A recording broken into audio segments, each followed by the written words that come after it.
Assalamualaikum warahmatullahi wabarakatuh. Kami kelompok 2 dari Paralelise akan menjelaskan mengenai Project Citizen dari mata kuliah kewarganegaraan. Next. Perkenalkan anggota kelompok 2.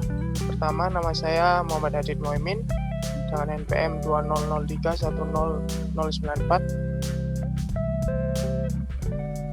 Perkenalkan, nama saya Tiffany Dewi Adivila dengan NPM 200310101004. Perkenalkan, nama saya Cita Indriani dengan nomor NPM 200310101110. Perkenalkan, nama saya Elvina Zakia Ramadhani dengan NPM 200310101124.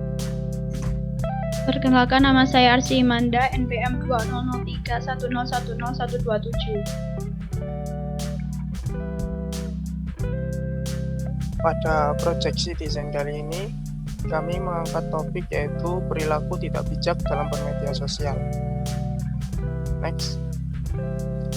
Berdasarkan survei yang telah kami buat mengenai apakah Anda sering menjumpai perilaku tidak bijak dalam bermedia sosial, dapat disimpulkan pada grafik di samping bahwa pada opsi 5 menyatakan bahwa 19 responden sangat sering menjumpai perilaku tidak bijak di media sosial.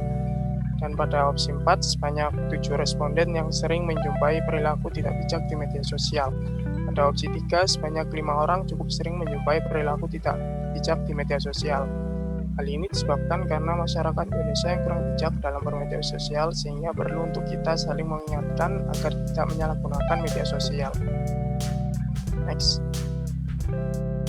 Kemudian untuk latar belakang, media sosial adalah alat bantu dalam menyampaikan informasi dari seseorang kepada seseorang atau kelompok orang untuk mencapai tujuan individu maupun tujuan kelompok. Dengan segala kemudahan dan kebebasan yang tersedia, tentu kita harus tetap waspada dan bijak dalam menggunakan sosial media agar tidak terjerat masalah. Apalagi di Indonesia sendiri sudah ada undang-undang yang mengatur tentang kebijakan perilaku bermedia sosial, yaitu Undang-Undang Nomor 11 Tahun 2008 tentang Informasi dan Transaksi Elektronik atau yang dikenal dengan UU ITE.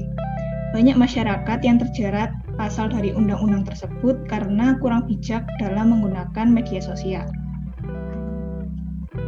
Kemudian untuk identifikasi dari masalah, yang pertama, masyarakat Indonesia dinilai kurang bijak dalam menggunakan media sosial. Yang kedua, penggunaan media sosial yang kurang bijak seringkali menimbulkan masalah yang lebih besar. Yang ketiga, penggunaan media sosial secara bijak sangat diperlukan karena mempengaruhi karakter suatu bangsa. Kemudian untuk batasan masalah, di kehidupan bermasyarakat, masyarakat selalu menunjukkan respon yang berbeda-beda dalam menanggapi suatu hal. Respon masyarakat dalam menggunakan media sosial tentu berbeda pula. Ada yang bijak dan tidak bijak. Namun pada penelitian ini, penulis hanya membatasi penelitian hanya pada perilaku tidak bijak dalam bermedia sosial.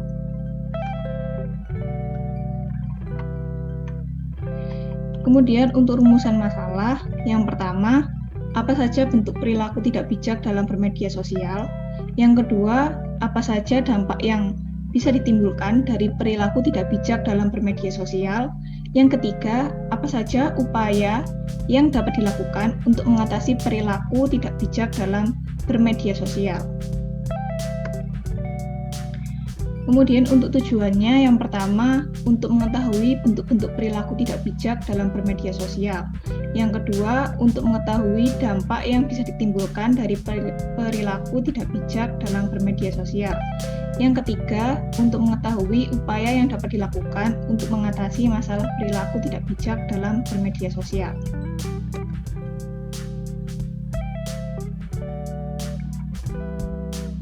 Apa yang Anda lakukan jika menemukan perilaku tidak bijak di media sosial? Berdasarkan hasil survei kami menunjukkan bahwa sebanyak 16,1% responden yang memilih opsi membalas dengan hal positif kepada seseorang yang membalas komentar negatif. Lalu sebanyak 67,7% responden memilih opsi yaitu tidak menyebarkan lebih luas isu tersebut, dan sebanyak 22,6% responden memilih opsi yaitu melaporkan ke pihak media sosial atau bahkan pihak berwajib, dan sebanyak 41,9% responden memilih opsi yaitu tidak menghiraukan.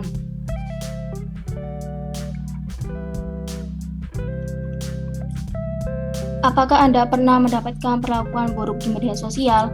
Dapat disimpulkan pada grafik di atas bahwa pada opsi 1 menyatakan bahwa 12 responden tidak pernah mendapat perilaku tidak bijak di media sosial. Sedangkan pada opsi 2, sebanyak 9 responden yang jarang mendapat perilaku tidak bijak di media sosial. Sedangkan pada opsi 3, sebanyak 9 orang cukup pernah mendapat perilaku tidak terpuji di media sosial. Dan pada opsi 4, sebanyak 1 orang yang pernah mendapat perlakuan buruk di media sosial. Lalu yang kedua, apakah yang Anda rasakan ketika mendapat perlakuan buruk di media sosial? Dapat disimpulkan banyak responden yang merasa sedih karena mendapatkan perlakuan buruk di media sosial. Namun juga ada yang mencoba untuk membiarkan perlakuan buruk tersebut. Lalu yang ketiga, apa yang menyebabkan masyarakat kurang bijak dalam bermedia sosial? Berdasarkan hasil survei kami, sebanyak 77,4% responden memilih kurangnya membaca sebuah informasi dengan teliti. Lalu sebanyak 80,6% responden memilih tidak tahu dampak dari perilaku kurang bijak dalam media sosial, dan sebanyak 74,2% responden memilih opsi yaitu ketidaktahuan masyarakat akan adanya aturan mengenai penggunaan media sosial. Secara umum, media sosial atau sosial media adalah media online yang mendukung interaksi sosial. Media sosial menggunakan teknologi berbasis web yang mengubah komunikasi menjadi dialog interaktif. Beberapa situs media sosial yang populer sekarang ini antara lain WhatsApp, BBM, Facebook, YouTube, Twitter, dan lain-lain. Menurut Jogianto, perilaku adalah tindakan atau kegiatan nyata yang dilakukan karena individual mempunyai keinginan untuk melakukan sesuatu tertentu. Seperti apa bentuk perilaku tidak bijak di media sosial yang Anda temui? Dapat disimpulkan pada grafik di samping bahwa banyak responden yang telah paham dengan bentuk perilaku tidak bijak di media sosial.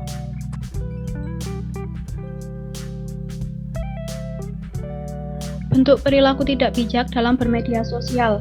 Pada penelitian yang telah kami buat, kami membagi perilaku tidak bijak dalam bermedia sosial menjadi 6 kategori, yaitu cyberbullying, cybercrime, hate speech, berita bohong, oversharing, dan pornografi. 1. Cyberbullying merupakan suatu bentuk bullying yang terjadi secara online melalui media sosial, gaming, ataupun ruang ngobrol atau chat room yang dapat kapanpun terjadi dan mencapai korbannya dimanapun dia berada, termasuk di dalam rumah, menurut Anwar 2017. Menurut dari KPAI, bullying di media sosial akhir-akhir ini banyak terjadi dan terus meningkat dari tahun ke tahun. Ia mengatakan bahwa sebelum tahun 2016 belum menerima kasus bullying dan sejak tahun 2016 kasus ini mengalami peningkatan. 2. Cybercrime atau hacker. Majunya penggunaan media sosial menyebabkan Indonesia juga sangat rentan terhadap tipuan online, sehingga upaya pemerintah membatasi sebagian akses ke platform media sosial paling populer untuk menjaga keamanan nasional dengan menangkal persebaran kabar bohong, hoax, dan konten negatif. Next. Yang ketiga adalah hate speech. Ujaran kebencian atau hate speech dalam kamus didefinisikan sebagai ujaran yang ditujukan untuk menghina, menyinggung, atau mengintimidasi seseorang karena kepribadiannya, misalnya ras, agama, orientasi seksual, negara asal, atau ketidakmampuan. Cyberhate telah hadir di komunikasi online dengan beragam konteks sejak internet mulai populer di masyarakat pertengahan 90-an. Yang keempat adalah berita bohong atau hoax. Hoax merupakan informasi atau berita yang berisi hal-hal yang berumpati atau yang benar-benar bukan merupakan fakta yang terjadi, yang dapat disebarkan secara individu atau kelompok lebih banyak yang tidak dapat dipertanggungjawabkan kebenarannya. Seperti yang kita tahu, saat ini penyebaran informasi melalui media online tidak hanya bisa dilakukan oleh situs berita, tetapi juga bisa dilakukan oleh masyarakat pengguna internet. Sayangnya, banyak informasi yang tidak dapat dipertanggungjawabkan kebenarannya. Next. Yang kelima adalah oversharing. Istilah oversharing diartikan sebagai pengungkapan informasi yang berlebihan atau tidak sesuai dengan konteks tertentu, Akta 2020. Hal ini termasuk ke dalamnya mengunggah data pribadi secara virtual. Yang keenam adalah pornografi. Media sosial juga menjadi media bagi predator untuk melakukan kejahatan. Anak-anak dan remaja umumnya rentan pula terpapar pornografi melalui media sosial yang bisa dengan mudah diakses melalui kiriman dari teman di media sosial.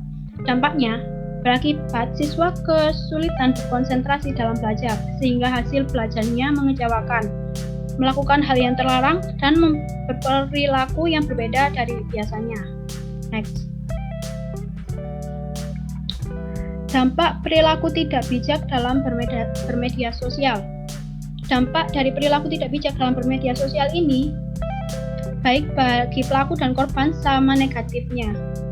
Seperti pada kasus cyberbullying diketahui menyebabkan angka depresi dan angka anxiety yang lebih besar dibandingkan bullying tradisional. Remaja korban cyberbullying beresiko mendapatkan perlakuan buruk di dunia nyata dan juga beresiko menjadi pelaku cyberbullying pada orang lain. Korban akan cenderung bersikap acuh sampai sangat sedih, namun pada kasus cyberbullying yang parah, korbannya akan mengalami depresi, kecemasan, ketidaknyamanan, penurunan prestasi di sekolah, tidak mau bergaul dengan teman sebayanya, menghindar dari lingkungan sosial, bahkan bisa mengakibatkan upaya bunuh diri. Seseorang yang berperilaku tidak bijak dalam bermedia sosial juga berpotensi untuk terjerat hukum. Jawaban responden untuk pertanyaan hoax dapat berdampak pada tersebarnya informasi yang tidak valid, sehingga berpotensi dapat menyebabkan kegaduhan yang terjadi di masyarakat. Mengenai cyberbullying sangat berdampak terhadap kesehatan mental korban, bahkan bisa sampai si korban mengalami trauma.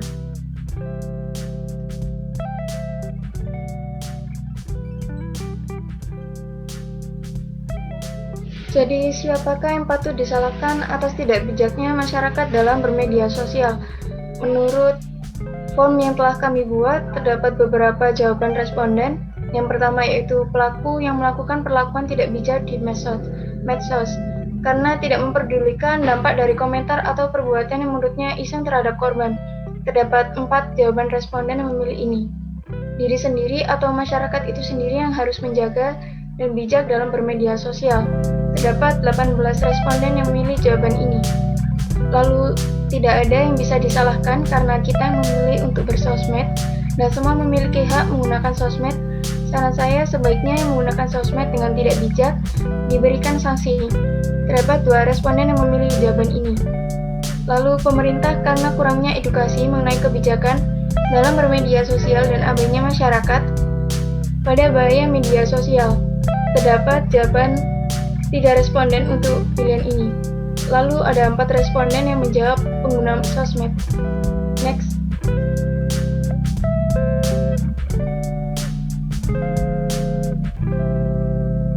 Upaya untuk mengatasi perilaku tidak bijak dalam bermedia sosial.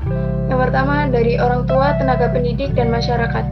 Orang tua, guru, serta masyarakat memiliki peran dan fungsi edukatif dan sebisa mungkin mendapat pengawasan dalam menggunakan internet dan bersosial media. Pemerintah, Undang-Undang Republik Indonesia Nomor 19 Tahun 2016 tentang perubahan atas Undang-Undang Nomor 11 Tahun 2008 tentang Informasi dan Transaksi Elektronik, adanya minimal 3 ancaman yang dapat berpotensi menimpa pengguna media sosial, yaitu yang pertama ancaman pelanggaran kesusilaan dalam pasal 27 ayat 1, nomor 2 penghinaan dan atau pencemaran nama baik dalam pasal 27 ayat 3.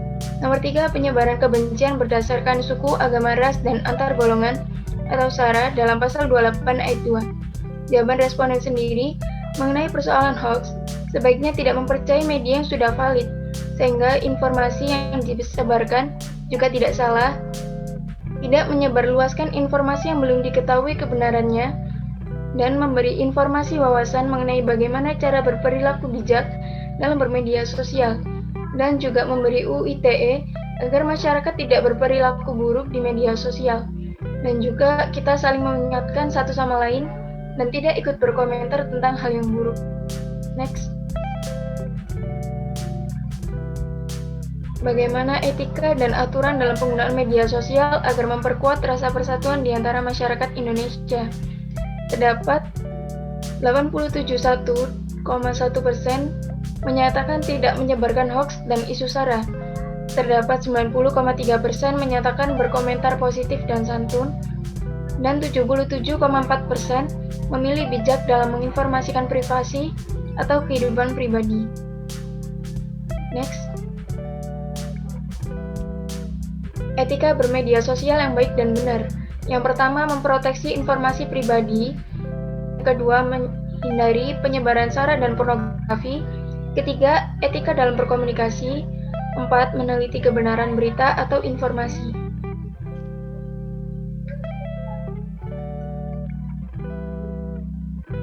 Sekian penjelasan mengenai perilaku tidak bijak dalam bermedia sosial dari kelompok kami. Untuk kurang lebihnya, mohon maaf. Wassalamualaikum warahmatullahi wabarakatuh.